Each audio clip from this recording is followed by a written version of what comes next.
Bekasi, kerjasama Radio Dakta dengan Sekretariat DPRD Kabupaten Bekasi.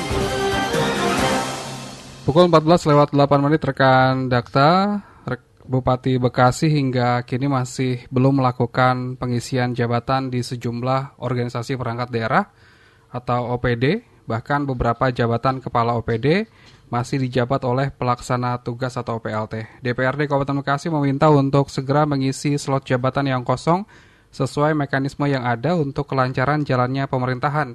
Terkait dengan hal itu, kita akan membahasnya bersama dengan Wakil Ketua DPRD Kabupaten Bekasi, Bapak Muhammad Nuh dari fraksi PKS, dalam program Dialog Suara Bekasi, kerjasama Radio Dakta dengan Sekretariat DPRD Kabupaten Bekasi. Sudah tersambung melalui aplikasi Zoom.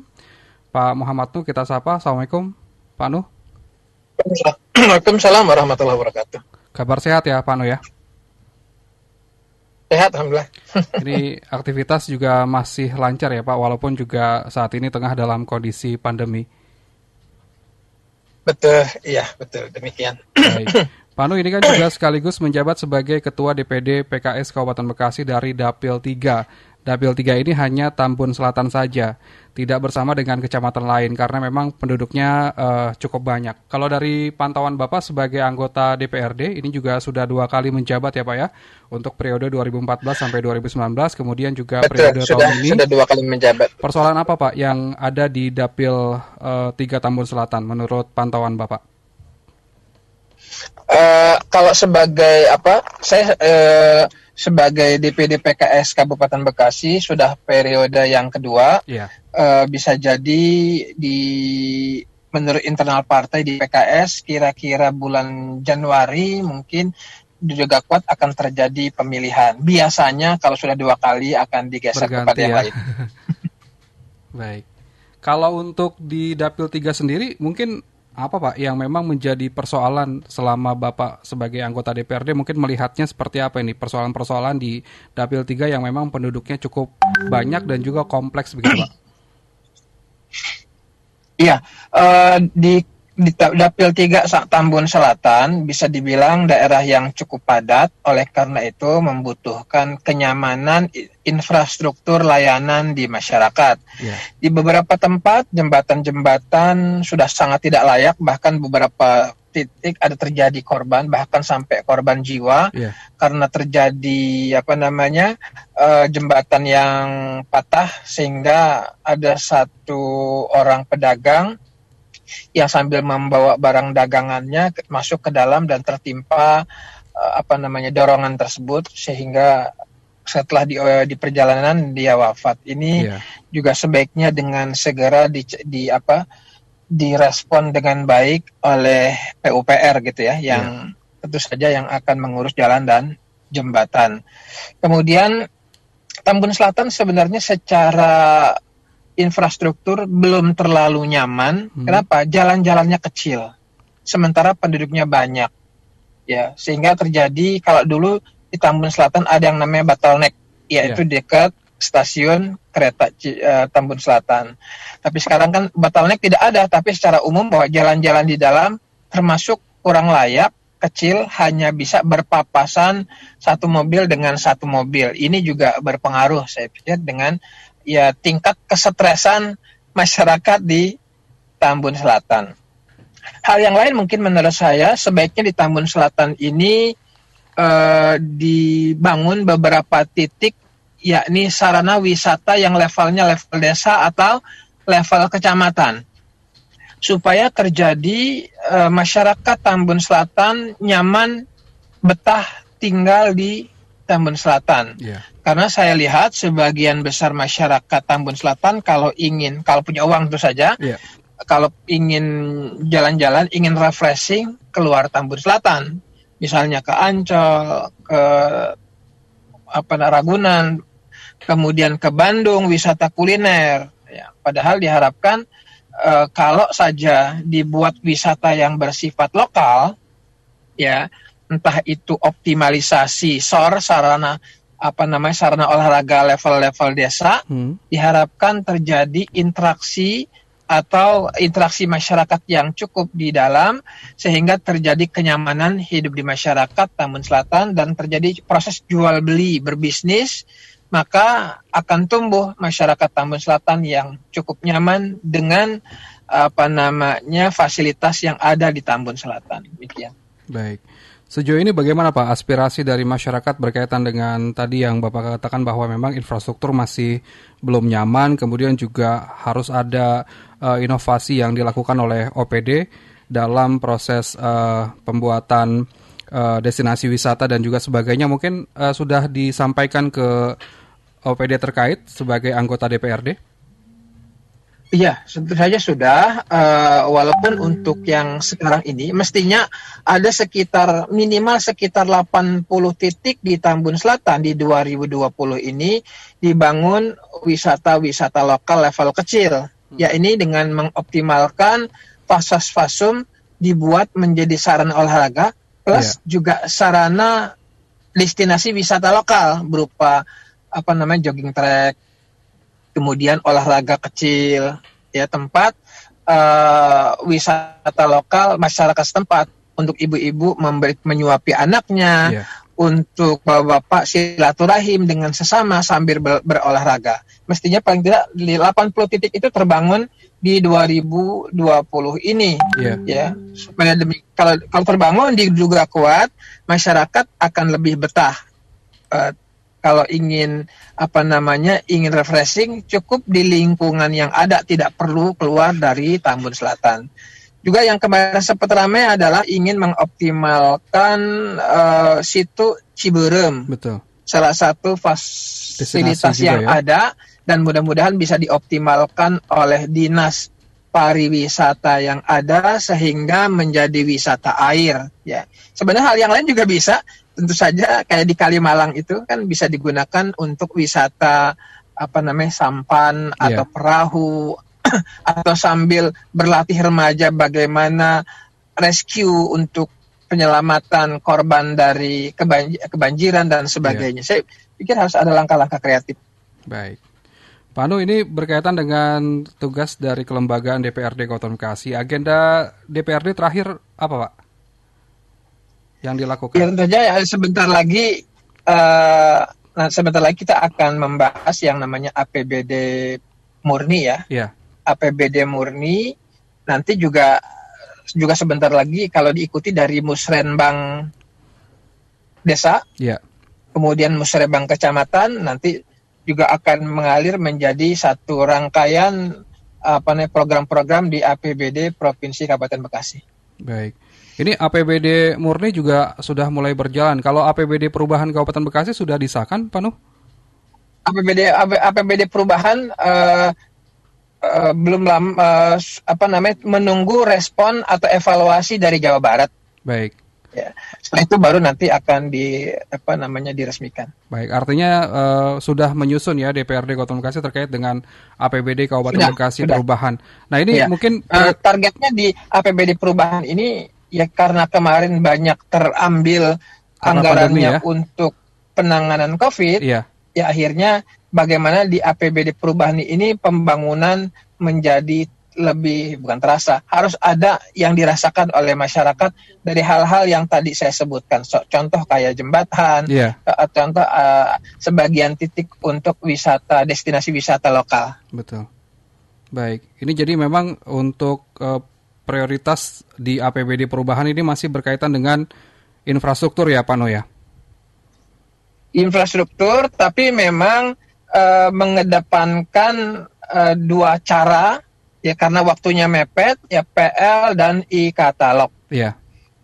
Jadi memang didorong terus karena kalau lewat proses tender murni ini agak sulit, kan dikhawatirkan tidak terkejar sampai akhir tahun karena 15 Desember semua kegiatan harus selesai. Baik. Pak Nu, ini berkaitan dengan Perda begitu. Ini bagaimana DPRD Kota Bekasi? Terakhir juga Perda 5 juga dan juga Perda 6 juga sudah dibahas oleh DPRD ya, Pak? Betul. Yang pertama Perda tentang perubahan status desa Setia Asih menjadi kelurahan sudah disetujui oleh Pansus. terkait. Kemudian satu lagi tentang penyakit masyarakat. Dua-duanya sudah di ACC dan bisa dibilang kedua perda tersebut cukup mendapat perhatian yang cukup serius oleh tim dari Pansus. Dan tentu saja yang namanya tim Pansus lintas fraksi, artinya lintas partai. Betul. Dan saya melihat kerja Pansus tersebut cukup baik dan cukup menguasai masalah. Ya, baik. Artinya ada dua perda yang memang sudah disahkan dan juga dibahas oleh DPRD Kota Bekasi di beberapa terakhir ini. Dan juga ini adalah perda terkait dengan alih status desa dan juga perda pekat. Nah, Pak Anu, berkaitan dengan fungsi legislasi di DPRD Kota Bekasi. Ini kan memang prolegda juga tidak terkejar. Ya, kita paham karena memang ada pandemi COVID-19. Nah, mungkin apakah nanti juga akan membahas perda lagi, Pak, setelah perda APBD murni di tahun 2021? Ini masih ada paling tidak ada satu lagi masa untuk penyusunan pembentukan pansus. Tinggal pansus apa saya belum hafal ya, belum ingat ya apa yang akan diajukan oleh Bapemperda di DPRD Kabupaten Bekasi. Ya tentu saja ada hal-hal yang kemarin sempat diajukan, misalnya perda tentang sampah. Ya, tapi saya duga ini membutuhkan keseriusan supaya tidak terlalu terburu-buru. Apakah bisa sampai nanti waktunya biasa rata-rata pembahasan raperda ini oleh Pansus kan rata-rata selama sebulan. Ya. Ada hal perda yang lain misalnya yang bisa kita ajukan, misalnya perda tentang UMKM. Apa maksudnya? Ini kan dengan adanya COVID begini, yang paling merasakan dampaknya adalah rakyat kecil. Rakyat kecil ini kan tergabung dengan UMKM. Oleh karena itu perlu perlindungan atau payung hukum untuk melindungi keterjaminan atau pembelaan negara kepada UMKM. Karena kita meyakini bahwa kalau UMKM ini lancar dan bisa bertahan, diduga kuat ekonomi kita akan lebih bisa bertahan. Begitu. Ini salah satu bentuk perhatian kepada masyarakat kecil adalah memberdayakan UMKM-nya. Baik. Tapi ini apakah memang nanti akan disusun di tahun ini atau tahun depan juga kita belum tahu begitu ya, Pak ya? Belum nih ya. Saya agak lupa mana yang judul-judul yang akan diajukan di akhir tahun ini, yang sisa tahun ini. Baik. Pak Anu, kita jeda sejenak untuk mendengarkan beberapa pesan rekan Dakta, Anda warga Kabupaten Bekasi yang ingin menanyakan terkait dengan keluhan Anda, pelayanan publik, Anda bisa sampaikan dalam program Dialog Suara Bekasi, hasil kerjasama Radio Dakta dengan Sekretariat DPRD Kabupaten Bekasi. Anda bisa sampaikan melalui telepon di 8816363 ataupun melalui WhatsApp di 0815111107107. Suara Bekasi, kerjasama Radio Dakta dengan Sekretariat DPRD Kabupaten Bekasi. Dakta Radio, bijak berinformasi, cerdas berinteraksi. Rekan Dakta, Anda masih mendengarkan Dialog Suara Bekasi, kerjasama DPRD Kabupaten Bekasi bersama Dakta Radio. Masih bersama dengan Bapak Muhammad Nuh selaku Wakil Ketua DPRD Kabupaten Bekasi, sekaligus juga anggota DPRD dari Dapil 3 Tambun Selatan. Pak Anu, berkaitan dengan persoalan yang memang menjadi fokus dari DPRD untuk kegiatan penyerapan anggaran dan juga performa Kabupaten Bekasi dalam melayani setiap keluhan dari masyarakat. Ini banyak kekosongan jabatan di organisasi perangkat daerah atau OPD di lingkungan Pemkab Bekasi. DPRD sendiri melihatnya seperti apa, Pak Anu? Data yang kami terima ada kekosongan ini ada sekitar 142 posisi jabatan di bawah bupati. Artinya ini tidak sederhana. Ini akan berdampak pada lambatnya layanan, ya, termasuk penyerapan anggaran. Betul. Dan bahkan beberapa posisi dijabat oleh PLT. Ya, artinya kalau PLT kan biasanya kewenangannya tidak full. Ya, tidak utuh. Nah, ini saja akan berdampak ketika dia PLT tidak boleh menandatangani satu kebijakan, biasanya satu program itu akan macet dan tidak bisa berlanjut. Nah, ini tentu saja akan berdampak pada serapan, akan berdampak pada pembangunan yang tidak jalan. Nah, ini saya pikir tidak sederhana ya. Mestinya kan sejak dilantik Bupati Bekasi, Bapak Eka, harus segera mengisi kekosongan ya. Yang sudah agak pasti beberapa senior dari eselon 2, yakni para kepala dinas, dalam waktu beberapa bulan, sekitar 3 bulan ini akan pensiun. Betul. Nah, ini kan harus siap-siap, jadi bertambah lagi nih, dari 142 nambah sekian orang. Dan kepala dinas kan harusnya segera diisi supaya dinas tersebut, OPD tersebut berjalan dengan baik dalam rangka pelayanan masyarakat. Nah, jangan lupa loh bahwa Bekasi ini dihuni oleh 3 juta orang yang membutuhkan respon cepat, layanan cepat agar persoalan selesai di lapangan dan masyarakat terpuaskan dengan layanan yang ada. Demikian. Bagaimana berkomunikasi dengan Bupati Bekasi? Mengapa hingga saat ini Bupati Bekasi Eka Supriyatmaja belum juga mengisinya, Pak? Ya belum terbaca sih ya apa hambatannya. Ya sebagian memang ada hal, misalnya contoh terkait dengan SOTK yang baru. Betul. Contoh di di Bina Marga. Sekarang PUPR dipecah menjadi Cipta Karya dan satu lagi apa begitu ya. Nah, ini kan perlu terjemahan, tapi kan itu kan hanya baru ada di satu. Selebihnya kan bisa disegerakan oleh bupati. Nah, saya pikir harus muncul keinginan bupati menggesa Baperjakat ya, supaya aliran-aliran usulan positioning itu segera diusulkan ke bupati, jangan biarkan bupati sendirian menghadapi masalah yang cukup besar ya, begitu.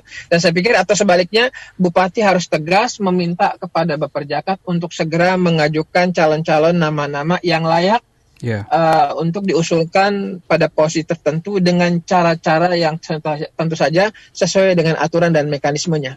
Baik. Jika berkaca pada tahun lalu juga kekosongan ini diakibatkan karena gagalnya lelang jabatan, karena proses pengisian jabatan di eselon 2 harus melakukan lelang jabatan. Ini juga jadi perhatian tersendiri juga dari DPRD Kabupaten Bekasi ya Pak ya? Iya, ya kita sih sebenarnya tidak masuk dalam artian detail teknis seperti itu. Kita menginginkan the right man on the right place ya. Baik. Sebaiknya orang itu ditempatkan pada tempatnya.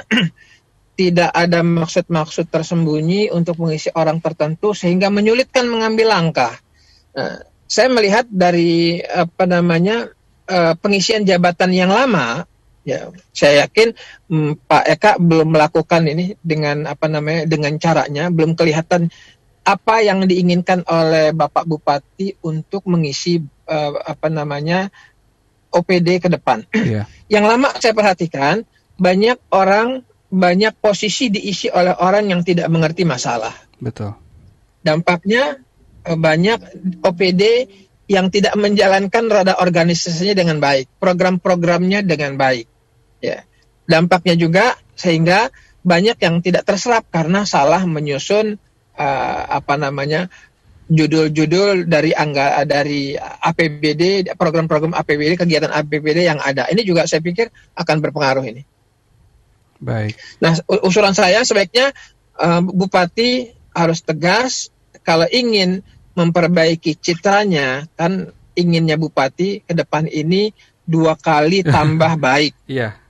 Ya, pengertian tambah baik, salah satu hal adalah pengisian ini harus diisi dengan cara yang baik. Syukur-syukur pakai tim appraisal atau tim penilai yang independen. Orang dinilai dari segi kecakapannya, dari segi ketenangan mentalnya, ini dipentingkan. Manajerialnya juga dinilai. Nah, kalau ini selesai di level bawah, sehingga persoalan pembangunan Kabupaten Bekasi cukup selesai maksimal di eselon 2, tidak sampai semuanya ke bupati. Ya. Baik. Halo Pak Nuh? Halo, ya, ya. Ya, baik.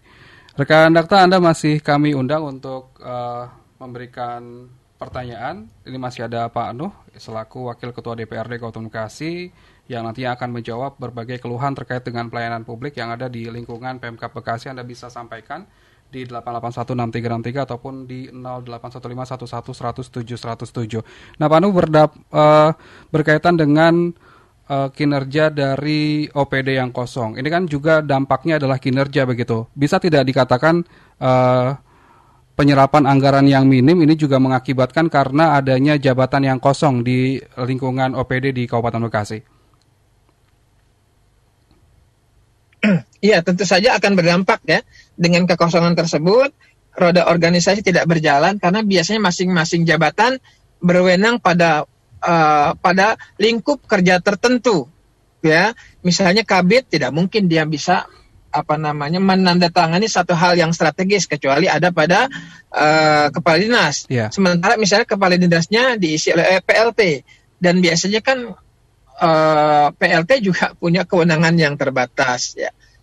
Nah, ini juga akan berdampak pada kayak tadi ya, seperti contoh misalnya ULP, unit pelelangan. Yeah. Ya, ini juga kalau ada kekosongan, dan ini juga perlu skill-skill yang banyak supaya pelelangan program-program kegiatan-kegiatan di lapangan sesuai dengan aturan. Dan sementara biasanya agak jarang yang memahami bagaimana tata cara lelang barang dan jasa. Baik.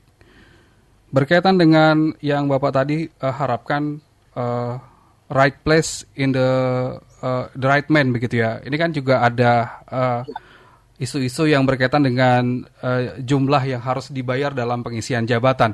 Nah, kalau DPRD sendiri melihatnya seperti apa, Pak Nuh? Jumlah yang dibayar kita nggak masuk ke ranah sana dan mudah-mudahan tidak terjadi.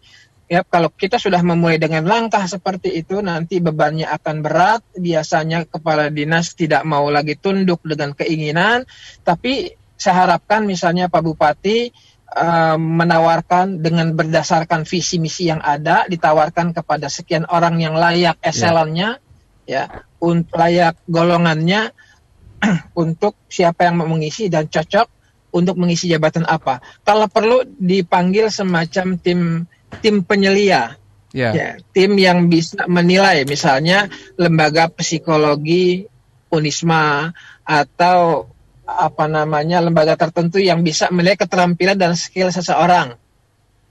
Ya, berdasarkan penelusuran bakat, keterampilan, skill dan minatnya. Ini kan bisa, dan ini saya pikir bisa dilakukan dan bukan berarti mengintervensi bupati, tapi tim penyelia ini, independen ini justru akan memudahkan bupati mengambil langkah ketetapan terakhir untuk siapa ditempatkan pada posisi apa. Baik, jadi memang harus didorong terus agar kinerja dari Pemkab Bekasi ini bisa lebih baik sesuai dengan jabatannya begitu ya Pak Nuh. Nah, berkaitan dengan OPD yang ada di wilayah Kabupaten Bekasi di lingkungan Pemkab Bekasi. Sejauh pengamatan Bapak mungkin bagaimana OPD-OPD ini sudah bisakah memaksimalkan kinerjanya? Memang kan kalau bisa dibilang sekarang ini saya melihat bahwa dinas atau OPD yang ada melaksanakan kerja tapi adalah menyelesaikan administrasi. Belum terlalu berani OPD yang ada melakukan terobosan-terobosan kreatif. Yeah. Ya, sebab yang namanya kreatif bisa berhasil, bisa tidak. Ya, mereka sangat takut dengan langkah-langkah yang tidak kreatif. Oleh karena itu saya pikir perlu ada keberanian, keinginan dari bupati untuk memancing kreativitas. Yeah. Dari OPD yang ada untuk memunculkan program-program unggulan. Ya, misalnya di Dinas Pariwisata kan jarang terdengar nih Bekasi unggulan wisatanya apa. Memang katanya Bekasi tidak seperti daerah lain. Ya, akhirnya muncul yang namanya wisata edukasi kawasan industri. Nah, ini kan harus dibuat tim yang bisa mengejawantahkan dengan baik. Nah, contoh itu, ya, saya kalau jalan-jalan misalnya ke daerah lain, kabupaten lain, rata-rata daerah lain bisa dengan bangga memaparkan destinasi-destinasi yang membanggakan mereka. Pas giliran Bekasi kita bingung, apa yang bisa kita sebutkan, karena belum muncul. Ya, itu satu ya. Nah, wisata kawasan industri, wisata edukasi kawasan industri, ini perlu dijadikan sebagai kekhasan. Bahkan mudah-mudahan bisa menghasilkan PAD yang cukup signifikan. Tapi dengar-dengar kan ini harus digesa oleh Bupati dan tim Dinas Pariwisata. Nah, jangan lupa juga yang namanya wisata tadi, saya bilang wisata lokal. Yeah. Ya. Yang namanya wisata lokal, misalnya targetnya adalah supaya orang Bekasi nyaman tinggal di Bekasi. Nah, ini kan targetnya bagaimana memunculkan. Saya pernah dengar juga misalnya ada satu program yang cukup kreatif menarik, misalnya Bekasi bertabur bunga. Nah, saya pikir ini ada gagasan dari Dinas Pariwisata yang perlu didorong oleh Bupati supaya terwujud. Nanti masing-masing tiap desa di Kabupaten Bekasi ada wisata lokal, yakni adalah taman-taman yang berbunga. Karena Bekasi ini kesannya adalah kumuh, kesannya adalah debu, kesannya adalah panas. Saya pikir perlu dilawan tuh dengan yang namanya Bekasi bertabur bunga, misalnya begitu. Yeah. Ya. Misal CBL, CBL ini kan sebenarnya bisa dijadikan sebagai destinasi juga kalau dikelola dengan baik. Tapi kenyataan ada tempat pembuangan sampah ya Pak ya. Sampah. Ini contoh ya. Kreativitas ini bisa ditawarkan oleh Bupati. Siapa yang sanggup menjadikan CBL menjadi daerah destinasi kunjungan wisata yang menarik, dia jadikan sebagai kepala dinas. Misalnya seperti itu kontraknya antara Bupati dengan calon kepala dinas. Baik, harus menandatangani fakta integritas begitu ya Pak No ya? Kayaknya begitu, iya kayak seperti itu. Baik, artinya dalam proses perencanaan yang dilakukan oleh OPD di lingkungan Pemkab Bekasi ini masih dinilai copy paste dan juga bukan suatu hal yang baru dan juga kreatif dalam meningkatkan pelayanan publik bagi masyarakat Kabupaten Bekasi. Ya, saya pikir demikian. Memang saya pikir ini kan kalau kita ingin mengkritisi, ya sebaiknya dari yang paling tinggi. Yang paling tinggi adalah Bupati. Yeah. Saya menantang supaya Bupati lebih kreatif lagi dan memancing kreativitas. Dan sebaiknya kalau ada dinas-dinas yang kreatif, jangan dimarahin, ya. Justru harus diberikan reward yang baik. Ya, bagaimana masing-masing dinas memunculkan unggulan, kegiatan unggulan yang bisa dirasakan. Jadi bukan pembangunan biasa, tapi unggulan, gitu ya. Misalnya bisa ditantang kepada PUPR atau misal contoh PJU, penerangan jalan umum. Coba dibuat misalnya yang tiang-tiangnya itu bernuansa Kabupaten Bekasi. Ya, dengan ada lekuk-lekuk tertentu misalnya, atau warna-warna tertentu. Ya, kemudian jaling juga jangan lupa, ya. Jaling sebaiknya dibuat warna-warna Bekasi misalnya. Ya, dinas badan pemberdayaan desa misalnya. Ini bagaimana caranya membangkitkan kompetisi antar desa sehingga masing-masing desa mampu menghidupkan BUMDes-nya dengan sebaik-baiknya sehingga dari BUMDes menghasilkan PAD desa yang signifikan. Ini kan banyak yang bisa tinggal Bupati sebagai dirigen yang bisa memancing kreativitas dari dinas-dinas yang ada sehingga memancing fastabikul khairat, berlomba-lomba dalam berkreativitas. Baik. Pak, kalau dari pengamatan Bapak, OPD mana Pak yang memang masih minim kinerjanya? Ya kalau sekarang ini dengan COVID sementara kita bisa belum banyak bicara. Tapi contoh mungkin dari hal responsibilitas saya agak suka dengan dinas Dukcapil. Yeah. Saya pikir cukup bagus ya, berani membuka layanan yang cepat ya. di SGC, ya, bahkan ada mobil keliling ya untuk layanan KTP dan sebagainya. Kemudian ada program KTP yang diantar ke rumah-rumah walaupun belum semuanya. Saya pikir ini program dari Dukcapil yang bisa ditiru oleh dinas-dinas lain. Ya, juga dinas Dinas Perhubungan juga termasuk kreatif, ya. Tentu saja, ya saya juga ingin menantang bagaimana caranya Dinas Perhubungan bisa mengambil bantuan dari pusat berupa mobil-mobil angkutan umum yang sebenarnya di sini kan belum terlalu signifikan nih, bis-bis umum gitu ya. Betul. Di Kabupaten Bekasi belum ada. Ya. Entah itu difungsikan sebagai bis sekolah ataupun apapun namanya kan bisa dijalankan dengan sebaik-baiknya. Baik. Pak Nu, kita jeda sejenak untuk mendengarkan azan sholat asar. Nanti kita akan berbincang kembali dalam program Dialog Suara Bekasi, kerjasama DPRD Kabupaten Bekasi dengan Dakta Radio. Anda, rekan Dakta, warga Kabupaten Bekasi yang tengah mendengarkan, bisa ikut bergabung untuk menyampaikan keluhan-keluhan apa saja yang Anda alami dalam proses pelayanan publik. Anda bisa sampaikan ke Bapak Muhammad Nu selaku Wakil Ketua DPRD. Nantinya Pak Nu juga akan menyikapi dan juga akan memberikan tanggapan dan menyampaikannya lagi kepada OPD terkait. Anda bisa sampaikan melalui telepon di 8816363 ataupun melalui SMS dan WhatsApp 0815111007. Sekretariat DPRD Kabupaten Bekasi. Dakta Radio bijak berinformasi, cerdas berinteraksi. Rekan Dakta, Anda mendengarkan program Dialog Suara Bekasi DPRD Kabupaten Bekasi dengan Dakta Radio. Ini masih bersama dengan Bapak Muhammad. Beliau adalah anggota DPRD, Wakil Ketua DPRD Kabupaten Bekasi dari fraksi PKS, Dapil 3 Kecamatan Tambun Selatan. Sebelum kita berbincang, Pak Nu, ini ada yang sudah bergabung melalui telepon. Kita sapa. Assalamualaikum. Waalaikumsalam. Waalaikumsalam warahmatullahi wabarakatuh. Dengan siapa, Bapak? Saya Pak Susilo. Waalaikumsalam warahmatullahi wabarakatuh. Pak Susilo di Tambun. Mungkin ada yang ingin ditanyakan bersama dengan Pak Nu. Silakan. Iya, selamat sore Pak Nu. Kebetulan yang dibahaskan tentang kualitas para dinas-dinas tersebut yang mungkin perlu ditingkatkan ya.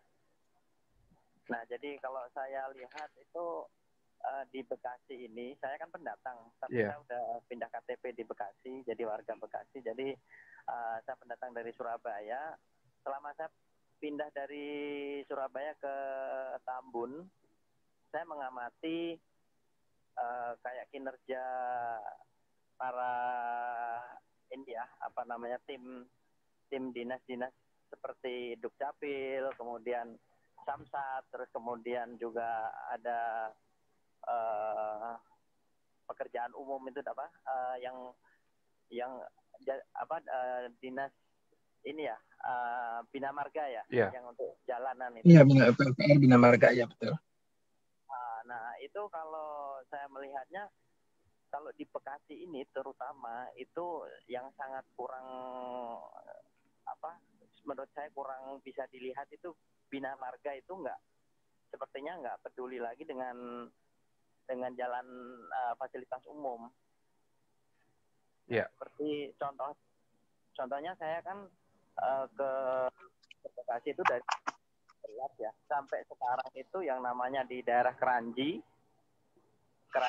di Bekasi itu sama di mana itu namanya Bintaro. Bintaro itu jalan rusak berapa tahun itu, sementara setiap tahun kan ada anggaran yang dikucurkan dari pusat ya. Baik. Nah, saya kurang tahu apakah jalan tersebut bukan istilahnya otoritas pemerintah Bekasi atau bagaimana, saya kurang tahu. Tapi bagaimanapun itu kan masuk di wilayah Bekasi, pemerintahan Bekasi. Baik. Memang kalau saya lihat, artinya memang Bapak menanyakan terkait dengan ini kinerja dari Dinas PUPR seperti apa begitu ya? Ya, baik. Kalau kinerjanya sudah jelas kurang buruk sekali karena terbukti adanya Baik. fasilitas umum yang tidak diperdulikan gitu. Baik, Ya, baik. mohon kalau bisa ditingkatkan di bagian pekerjaan umum tersebut. Baik, terima kasih Pak Sulistyo sudah bergabung bersama dengan Radio Dakta. Nah ini Pak Sulistyo dari Tambun Selatan, Dapil Pak Nuh juga ini berkaitan dengan masih minimnya kinerja dari Dinas PUPR dalam memperbaiki jalan-jalan yang rusak. Nah Pak Nuh tanggapannya seperti apa?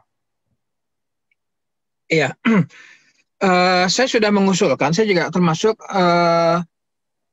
pernah mengkritisi dinas terkait dengan masalah lambatnya penanganan kerusakan jalan, dan sebenarnya ini bagian daripada jatah pemeliharaan, ya, sebab sebaiknya di semua infrastruktur mestinya ada slot dana untuk pemeliharaan.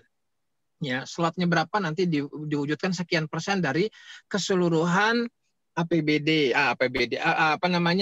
jatah dinas PUPR terkait. Ya. Nah, kenapa ini diperlukan? Karena yang namanya jalan, apalagi di Bekasi yang belum standar drainasenya, di jalan ini kan kiri kanan bisa ada drainase yang belum standar, sehingga berdampak pada jalan tersebut sangat cepat terjadi kerusakan. Apalagi diisi dengan jalan-jalan yang bertonase besar, kendaraan-kendaraan yang bertonase besar dan berat.